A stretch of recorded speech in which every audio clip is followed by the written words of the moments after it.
own particular brand of diplomacy, there are growing calls for Donald Trump to follow in the footsteps of his predecessor and be awarded the Nobel Peace Prize. Overnight, 18 Republican members of Congress sent a letter to the Norwegian Prize Committee nominating the president for, as they put it, his work to end the Korean War, denuclearize the Korean Peninsula and bring peace to the region. It follows similar calls this week from the South Korean President Moon Jae-in for Mr. Trump to win the prize. So could or should it happen? Let's ask Greg Swanson from Republicans Overseas UK and also the American journalist Beth Gardner. Welcome to you both. Nice to be here. Thanks. Do you think he's a serious contender for this? I think it's a little premature. It's not something I would advocate as being aspirational to get the prize. There's a lot of work to be done, and I don't think a lot of Americans have really put much value in the Nobel Prize. President Obama won it after being in office for 12 days, and basically on being a good. Yeah, well, that's what I was going to say. Yeah. It's all very well saying it's premature, but it was probably premature for Barack Obama. Very, very much so, and the president has a big ego, and that's obviously very well known. So I hope he doesn't get distracted and try to do a deal for the sake of doing a deal, just to win a peace prize. I think that wouldn't be good at all. I mean, the first thing when you hear Donald Trump's been nominated for a peace prize, the first tendency of most people is to smile. Yeah. I mean, is it credible? Do you think? Well, I mean, I think it's sort of extraordinary that we're talking about it, and I think in a sense this whole conversation about the prize shows you how much Trump has really changed American politics, because everything is about him. So I mean, this is big stuff that's happening in North Korea. We don't know where it's going to lead, but you would imagine that we might be talking about sort of what's the strategy, what's the end game, what's the next step going to be in the negotiations, and instead we're talking about Trump. And is he going to get the credit that he deserves, and are we being fair to him, and is he better or worse than Obama? You know, this is sort of positive or negative. But it's not just an American story. I mean, Moon Jae-in, President Moon Jae-in of South Korea is a serious politician. He is, sure. And he was a person who suggested this. Yeah, I mean, I have to agree with Greg. I think it's pretty premature. And I think that the fact that President Moon is talking about it, I think that foreign leaders know that Trump likes to be flattered.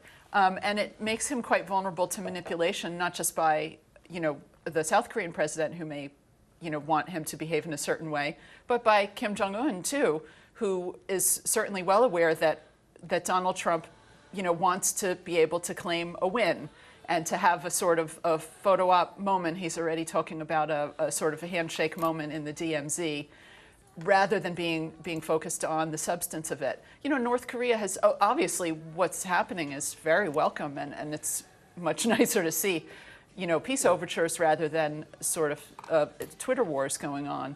But, North Korea has made promises like this before, and we don't know where this is going to lead. I mean, it's a very long way to go. Greg Swanson. I mean, what do you think actually has been achieved in this process? Well, I think it's so far so good, and I might not have predicted that when, the tweets were going out and the fiery rhetoric, and it just, I think most conservatives are always alarmed with that kind of behavior, and yet it's worked. And I think what we have to understand is the traditional diplomacy for the last 20 years has not worked. Strategic patience was a failure during the Obama years. Bush went to the table several times, in 2002, 2005. And over the years, the North Koreans, the DPRK, has made concessions and ended up lying and reneging on the concessions. So I would be very, suspicious of the DPRK. But on the other hand, it needs some kind of different disruptive diplomacy, which is why Trump was elected, and it's why I think that there's probably hope for a good outcome. I mean, perhaps he's onto something. Perhaps Trump is onto something. I mean, people are calling it crazy like a fox. Or, who disruptive knows? Diplomacy, that's a good phrase. Who knows? I mean, we don't know where this is heading, and we don't know what game Kim is playing. Maybe we ought to rethink, and maybe he's got a right way of doing things rather than the experts sitting around. Sure, tables. And I mean, if this leads to a real end to the North Korean nuclear program, then I think we can all breathe a sigh of relief, and indeed Trump will be due some credit. But let's see where it goes. I mean, as I said, Kim's made a lot of promises before. North Korea's made promises to get rid of their nukes. He's seen what happened to Gaddafi in Libya after he gave up his WMDs and ended up getting deposed and killed. So he's going to need a lot in return. The peace treaty, the talk of a peace treaty is nice, but in fact, that's something that North Korea has wanted for a long time. It makes them less isolated. It's not a concession on his part.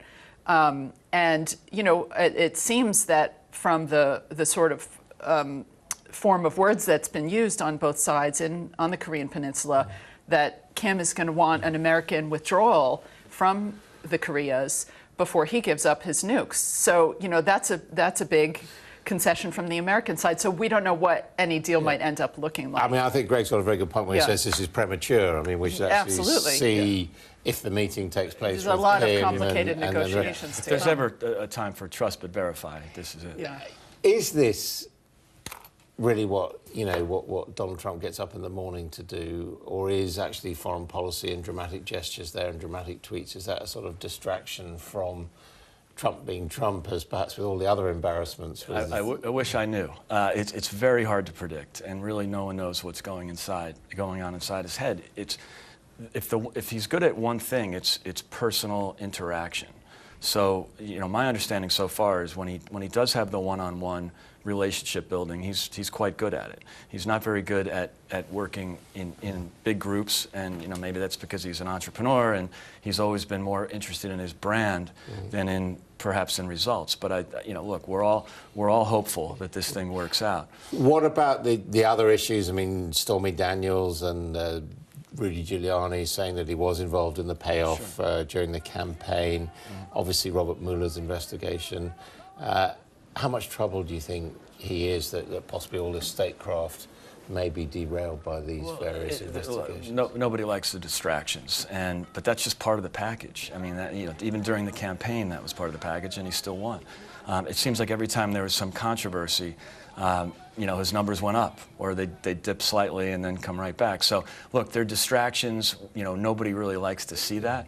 But it is what it is. There's really not much. I don't think that's going to change. There was some hope, after the election, coming up to the inauguration, that he was going to, become quote unquote presidential, but I just don't see it. So. In technical terms, are any of them, when you look at them, you think, oh, that really could be a problem for him? Are you talking about the legal stuff? Legal stuff, Stormy Daniels, all the rest of it? Yeah, I mean, with Stormy Daniels, it's hard to know. There's been all this back and forth now about he knew about the payment, he didn't know about the payment. Was it a campaign Giuliani's finance argument violation? is, so what? There was a payment. I think the big question here is, what is the end game for the Mueller investigation? Because Mueller's clearly, accumulating a lot of information. He wants to interview Trump. There may be a subpoena. Trump may or may not agree to it. But whatever Mueller ends up with in his report, it's not clear, sort of, no matter how incriminating it may be for Trump personally, what happens next. There's a lot of legal uncertainty around the question of whether the president can be charged with a crime if there's evidence for one. And a lot of legal experts seem to think the answer is no, you can't be charged with a crime. It has to go into a political process, which is impeachment. But I think it's pretty clear from what we've seen so far that impeachment is a no-go as long as the Republicans control Congress. They have shown willing to, sort of excuse anything and defend Trump against whatever allegations come up. So the equation there may shift in November if the Democrats win the House. But even if they do, and even if the Democrats win the Senate, impeachment, if you get it, is the equivalent of an indictment. And then you have a trial in the Senate, and you need 2/3 of senators to try and remove from office. So that's never going to happen. So we may end up with a very incriminating report from Mueller, but nothing that pushes Trump out of office. And there's been some mission creep with Mueller. I mean, what started as an investigation of the correlation or it happened to Clinton as well. That's so the now, nature of a special counsel. I think so far it's been what they call in the States a nothing burger. Nothing's really come up, but other things have come up. So, at this point, I'm not too worried about that whole process. But the other things that you mentioned are distractions, but that's just part of the package with Trump. Well, we'll all be looking on and see what happens in Korea. Thank you both very much indeed. Nice to be here. Thanks. So how much has the world changed in the last few years, from the rise in populism